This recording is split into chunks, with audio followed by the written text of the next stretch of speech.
पहले ये होता था कि अगर कोई एमएलए आ गया या एमपी आ गया उसके लिए बी क्लास फैसिलिटी होती थी, पर आज की डेट में वो बी क्लास फैसिलिटी भी नहीं है। एक आम आदमी की तरह वो रहेंगे जेल में। कार चलाना कोई फाइलें साइन करना नहीं होता खाली। हाँ, फाइलें साइन करना अगर होता है तो आप फाइलें साइन करो, वो तो आप कर, अगर उसको सरकार चलाना कहते हैं, पर वैसा नहीं है। देखिए, जब भी कोई ऐसा इन्फ्लुएंशियल प्रिजनर जेल में आता है तो उसके रखने की तैयारी तो करनी ही पड़ती है।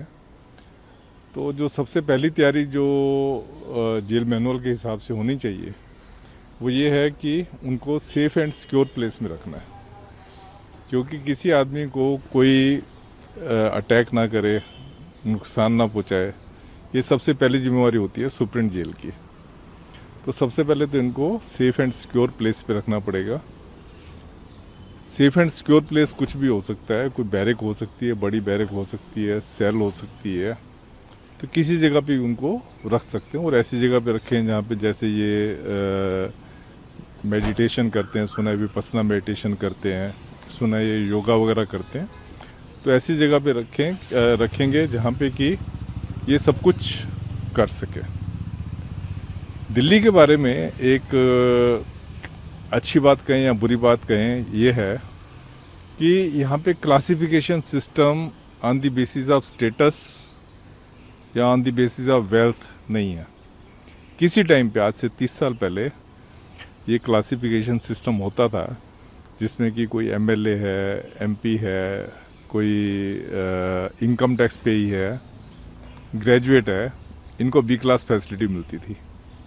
बाकी जो होते थे उनको सी क्लास फैसिलिटी मिलती थी। तो हाँ, इवन दो ये लिमिटेड क्लासिफिकेशन था, इसको भी तिहाड़ जेल ने आज से 30 साल पहले एक कमेटी बिठाई थी हाई कोर्ट के जज के अंडर, तो इसको हमने डन अवे कर दिया था। यही अगर ये सिचुएशन होती साउदर्न स्टेट्स में, वहाँ पे क्लासिफिकेशन है, वहाँ पे स्पेशल क्लास है, ए क्लास है, बी क्लास है, सी क्लास है, वहाँ पे है, वहाँ पे तो बहुत ज़्यादा फैसिलिटी होती है। तो यहाँ जो हमारे यहाँ जो तिहाड़ में जो फैसिलिटी होती है, ये रिक्वायरमेंट के हिसाब से होती है। अब जैसे कोई आदमी यहाँ से बीए कर रहा है, एमए कर रहा है, या और कोई प्रोफेशनल कोर्स कर रहा है जेल से अंदर, इग्नू यूनिवर्सिटी है जेल के अंदर, उसकी ब्रांच है, तो वहाँ कर रहा है, तो उसके लिए जैसे है उसके लिए एकांतवास जरूरी होता है। तो उसको ऐसी जगह पे रखते हैं जहाँ पे कि वो आराम से जो है अपनी स्टडी कर सके, उसको कोई डिस्टर्ब ना करे। तो ये होगी ज़रूरत के हिसाब से। अब जैसे अगर मैं इसको लेके आऊँ अरविंद केजरीवाल जी के ऊपर, तो इनको जो है जैसा मैंने अखबारों में पढ़ा है कि इंसुलिन लेते हैं, काफ़ी ज़्यादा इनको डायबिटीज़ रहती है, तो उसके लिए जो है रिक्वायरमेंट है कि एक मेडिकल प्रोफेशनल के उसमें जो है इनको रखा जाए, जो कि इनकी शुगर के जो रीडिंग्स लेनी होती हैं, इनकी शुगर्स की रीडिंग्स वगैरह ले और कॉन्स्टेंटली मॉनिटर करे कि जो शुगर अगर ज़्यादा ऊपर या नीचे हो जाती है उसके लिए, प्लस जो दवाई है या जो इंसुलिन है वो इनको बिल्कुल टाइम पे मिले। तो उसके लिए इनको दूसरे प्रिजनर से अलग रखना ज़रूरी है। सेफ्टी सिक्योरिटी मैंने कह दी है, मेडिकल रिक्वायरमेंट कह दी। उसके अलावा इनको जैसे मिलने के लिए जो आम आदमी जो मिलता है वो तो मिलता है कि हमारे यहाँ ये मुलाकात जंगले होते हैं जेल में, आम आदमी मुलाकात जंगले में मिलता है।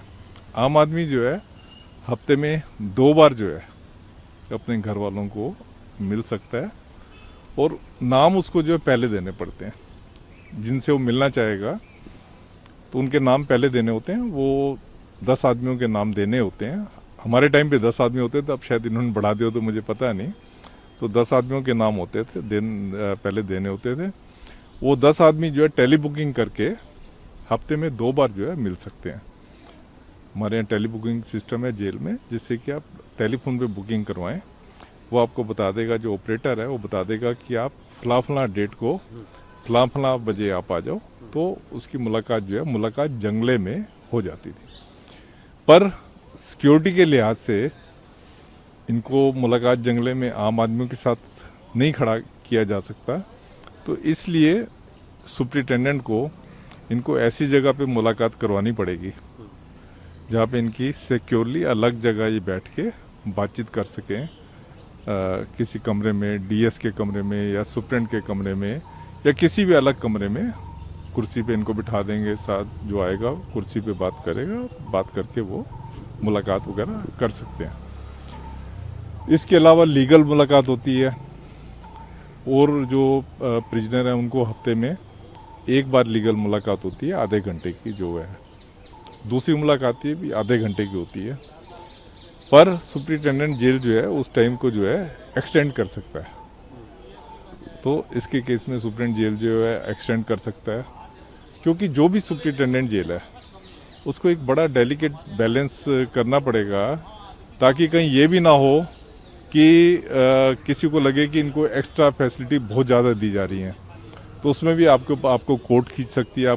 आपको खाली जेल प्रशासन नहीं होता, आपको कोर्ट भी जो है कह सकती है कि आप कंटेम्प्ट ऑफ कोर्ट कर रहे हो अगर आप फालतू फैसिलिटी दे रहे हो। क्योंकि कोर्ट हमेशा कहती है कि जो एज पर रूल्स उसको आप जेल में रखो।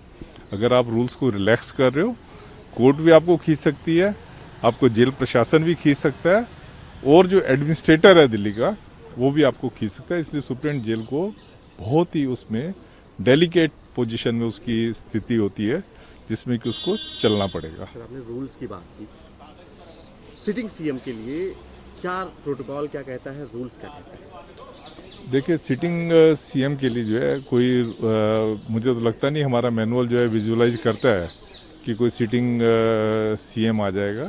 इसके लिए कोई स्पेसिफिक कोई वो नहीं है। पर हाँ, पहले ये होता था कि अगर कोई एमएलए आ गया या एमपी आ गया, उसके लिए बी क्लास फैसिलिटी होती थी। पर आज की डेट में वो बी क्लास फैसिलिटी भी नहीं है। एक आम आदमी की तरह वो रहेंगे जेल में, और उसको जेल में रखना पड़ता है। खाली सुविधाएं जो है उनकी हेल्थ कहती है या एजुकेशन जो उनकी रिक्वायरमेंट है उसके हिसाब से आप फैसिलिटी देते हो। सर, जैसे अभी ये कहा जा रहा है दिल्ली सरकार की तरफ से, आम आदमी पार्टी की तरफ से, कि जो सरकार है वो जेल से चलेगी, कितना आपको ये फिजिबल लगता है? और इसमें तिहाड़ जो एडमिनिस्ट्रेशन है उसके लिए कितना चैलेंजिंग होने वाला है अगर ऐसा होता है तो?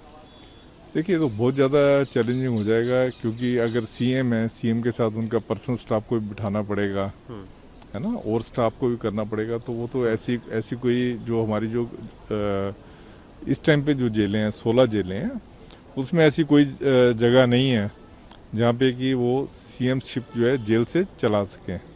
उसमें टोटली आपको रूल्स को तोड़ना पड़ेगा। मैंने रूल्स आपको पहले बता ही दिए, टोटल रूल्स को तोड़ना पड़ेगा। तो वो मुझे लगता नहीं कि कोई उसको रूल्स को तोड़ने को कोई अलाउ करेगा आपको। सर, जैसे आपने बात की कि रूल आएंगे, टेक्निकली तिहाड़ प्रशासन जो है, डीजी प्रिजन जो है, वो दिल्ली सरकार के अंडर में आते हैं। ऐसे में दिल्ली सरकार का ही जो मुखिया है वो जेल में होगा, जहां उसे डीजी प्रिजन या वार्डन या स्टूडेंट की बात माननी होगी। तो कितना एक दूसरे से कन्फ्लिक्ट आएगा, जो कन्फ्लिक्ट ऑफ इंटरेस्ट आएगा, कन्फ्लिक्ट ऑफ अकाउंटेबिलिटी आएगी। ये टोटल कन्फ्लिक्टिंग सिचुएशन है। आप देखें, जैसे सतिंदर जैन थे पहले, वो जेल मंत्री भी थे और जेल के अंदर आ गए। अब जरा सा उन्होंने फैसिलिटी ज़्यादा दी, जरा सी या ज़्यादा जो भी उन्होंने फैसिलिटी दी, आपको शायद पता होगा कि डायरेक्टर जनरल प्रिजन के ऊपर जो उस टाइम पे थे उनके ऊपर एक्शन हो रहा है, सुप्रीम जेल के ऊपर एक्शन हो रहा है। तो जब जितने इन्फ्लुएंशियल लोग आते हैं ये उतनी ज़्यादा वाच में होते हैं। खाली ये नहीं, कोई भी इन्फ्लुएंशियल बंदा है वो जेल प्रशासन की स्पेशल वाच में होता है। और अगर एक्स्ट्रा फैसिलिटी होती है, उनको पता है कि हमारे ऊपर एक्शन हो सकता है, या तो एडमिनिस्ट्रेटर एक्शन ले सकता है या कोर्ट एक्शन ले सकती है। इसलिए बड़े सावधान रहते हैं कि इनको उतनी फैसिलिटी दो जितनी इनको जो है मैनुअल में इनकी परमिसिबल है। सर, बतौर डीजी प्रिजन अगर यहाँ से सरकार चलाने की जिद पे अड़े रहते हैं, यहाँ सरकार चलती है, तो डीजी प्रिजन का क्या रोल होगा, कैसे, मतलब वो क्या करेंगे? देखिए, पहली बात तो ये है कि सरकार चलाना किसको कहते हैं। सरकार चलाना कोई फाइलें साइन करना नहीं होता खाली। हाँ, फाइलें साइन करना अगर होता है तो आप फाइलें साइन करो, वो तो आप कर सकते, अगर उसको सरकार चलाना कहते हैं। पर वैसा नहीं है। सरकार चलाने के लिए आपको कैबिनेट मीटिंग भी बुलानी पड़ेगी, मंत्रियों से बार बार आपको कंसल्ट करना पड़ेगा, जो आपके हेड ऑफ डिपार्टमेंट्स हैं उनसे आपको करना पड़ेगा, और काफ़ी सारा स्टाफ होता है उनसे आपको कंसल्ट करना पड़ेगा। उसके बाद आपको एलजी साहब से भी मीटिंग करनी पड़ सकती है, उनसे टेलीफोन पे बात करनी पड़ सकती है, क्योंकि यहाँ तो टेलीफोन वगैरह है नहीं, टेलीफोन सुविधा नहीं है ऐसी। आपको उनसे टेलीफोन पे बात करनी पड़ सकती है। उसके अलावा बहुत सारी जनता आती है जो आपको मिलने के लिए आती है, जो सीएम की ड्यूटी का बहुत इंपॉर्टेंट पार्ट होता है, जिसको ग्रीवांस डिस्पोजल कहते हैं, ग्रीवांस रिड्रेसल कहते हैं। तो वो चीज़ तो हो नहीं सकती अगर आप सीएम की ड्यूटी खाली आप ये सब चीज़ें देखें जो मैंने आपको बताई हैं, तो it is totally you can say impossible to run the jail from the jail. So basically this is impossible to make a CMO at Tihar jail. बिल्कुल बिल्कुल, जेल में सीएमओ ऑफिस क्रिएट करना वो इम्पॉसिबल है, unless, अब मैं इसमें unless भी आपको करके बता रहा हूँ, अनलेस कि जो एडमिनिस्ट्रेटर है उनको पावर है, वो किसी भी जगह को जो है स्पेशल जेल डिक्लेयर कर सकते हैं। इवन उनके घर को भी स्पेशल जेल डिक्लेयर कर सकते हैं, उनके ऑफिस को भी स्पेशल जेल डिक्लेयर कर सकते हैं। अगर वो वाली चीज़ जो है जो कि बहुत इम्प्रॉबेबल है, बहुत इम्प्रॉबेबल। कौन होगा सर? एडमिनिस्ट्रेटर मीन्स जो गवर्नमेंट की डेफिनेशन प्रिजन एक्ट में दी हुई है, उसके हिसाब से एडमिनिस्ट्रेटर जो है दैट इज लेफ्टिनेंट गवर्नर। अगर वो चाहें आपके घर को जेल डिक्लेयर कर सकते हैं, किसी ऑफिस को जेल डिक्लेयर कर सकते हैं, या किसी और बिल्डिंग को जेल डिक्लेयर कर सकते हैं। वो अगर ऐसा करते हैं तब आप खाली इतना जरूर कर सकते हैं कि आप फाइलें वगैरह बेझिझक आप साइन कर सकते हैं, पर उसमें भी जो भी स्पेशल जेल डिक्लेयर करेंगे वहाँ पे एक सुप्रीम जेल भी उनको डिक्लेयर करना पड़ेगा, स्टाफ भी वहाँ पे उनके घर पे लगाना पड़ेगा, जो कि ये नहीं कि हर कोई जो आ जा रहा है उसको अंदर आने जाने देगा। वो स्टाफ जो है बड़ा विजिलेंट होगा और पहले सुप्रीम जेल से पूछेगा कि इनको मिलवाना है कि नहीं मिलवाना, मतलब हिंड्रेंस उसमें काफ़ी ज़्यादा होगी। पर वहाँ वो टेलीफोन इंटरनेट इस्तेमाल कर सकते हैं, टेलीफोन वगैरह का इस्तेमाल कर सकते हैं, पर वो उसमें भी फिर आगे जब आपने उसको जेल डिक्लेयर कर दी है तो जेल ये कहता है कि आप जो भी उनकी बातचीत हो रही है उनको सुनेंगे, उसको जैसे अभी प्रिजनर जो हैं वो रोज़ अपने घर पे बात कर सकते हैं, रोज़ जितने वर्किंग डे होते हैं, पर उनकी बात जो है रिकॉर्ड होती है, 5 मिनट के लिए अपने घर पे कर सकते हैं, उनकी बात जो है रिकॉर्ड होती है।